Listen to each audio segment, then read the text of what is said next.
Hello Taurus, welcome po sa inyong reading. This is for June 1st to June the 3rd. Taurus, para po sa mga bago, don't forget to click the subscribe button, smash the like button, and comment below kung kayo nakaka-resonate and hit the notification bell.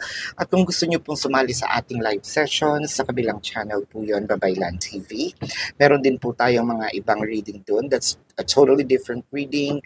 Pero kung wala po kayong time or hindi nyo maabutan yung live sessions, don't worry, pwede po kayong magtanong dito po sa comment section sa YouTube, as long as the question is answerable by yes or no.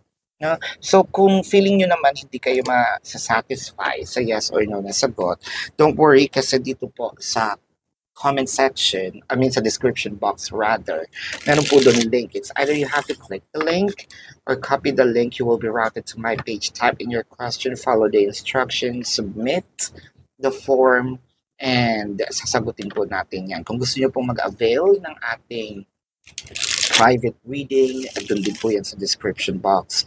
Basahin nyo na lang, no? So, Taurus, I want you to know that this is a general reading. So you may resonate with the entire reading or you may resonate with some bits and pieces of the reading. Take what's only yours. So, parang nonchalant, Taurus, no? Itong inyong pakiramdam ngayon. No, parang sa'yo wala ka nang pakialam kung aayusin mo yung relasyon natin, no? Parang nawalan ako ng gana, no?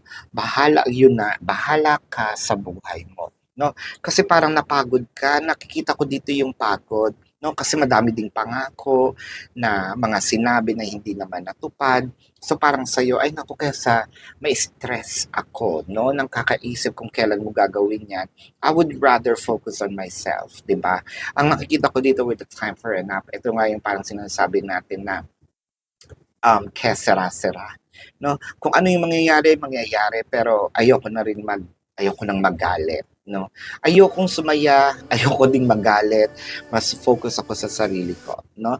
The Emperor, the Ace of Swords, and the Two of Cups. So parang sa'yo, sinabi mo dito, nagawa ko na lahat, di ba?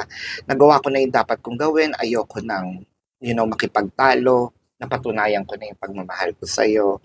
And for that, I think, wala na tayong dapat pag-usapan pa, no? Kasi kung meron dapat kumilos dito, no, ito na yung person mo. With the Wheel of Fortune, binigay mo na talaga lahat.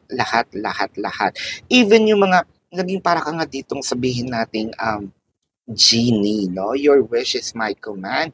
So, hindi man natin na ibibigay lahat, pero gumagawa tayo ng paraan para ibigay ito sa person natin.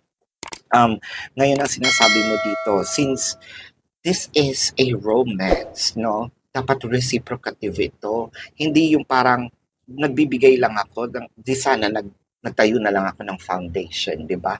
So, wala akong ine-expect. Pero this is romance, so dapat two-way street ito. Kapag meron kang binigay, I'm hoping na masuklian man lang, di ba?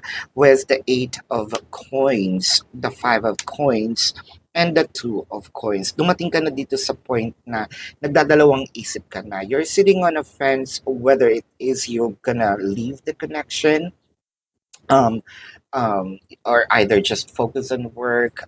Ito nga yung sinabi ko, nonchalant ka na, no? With the 2 of coins in here, mas focus ko ang sarili ko. No, with the Strength card and the 2 of Wands, I feel like there is separations in here, but the separation is more of energetic. When we say energetic separation, ito po yung hindi mo muna siya kinakausap. Wala pa naman totally, no? Kumbaga, hindi pa siya in total separation na sabihin natin na naghiwalay talaga, or it could be, pero ang sa'yo is ayokong maki-mingle, no? Ayokong maki-engage, no? Kung gagawin mo, then good for us. Kung hindi, if that works for you, no, works for you. Pero sa akin, I'm focusing on myself. Nawalan ng amor. Yon, nawalan tayo ng amor, nawalan tayo ng gana dahil sa mga pangakong hindi naman tinutupad, or dahil sa mga bagay na paulit-ulit ng person mo na ginagawa, no? So yan ang iyong reading for now. So, check natin ang zodiac sign, no, ng tao, ng person mo. I am seeing Leo, I'm seeing Taurus, I'm seeing Virgo, I'm also seeing Capricorn, Aries, Pisces, no? Yan. So, or kapwa Taurus din, yan. So, this is your reading for now. So, for those of you who's new to the channel, don't forget to click the subscribe button, smash the like button, comment below kung kayo nakaka-resonate, hit the notification bell, sumali sa live sessions, magtanong sa comment section, as long as it's answerable by yes or no. Gumamit po ng form, no? Sa description box, there's a link. Follow the instructions kung gusto nyong mag-avail ng ating private reading, nandun po yan sa description box. So, maraming salamat sa panonood, Taurus. Love and light. Namaste. See you po sa susunod na reading. Goodbye. You want the best of my heart, you just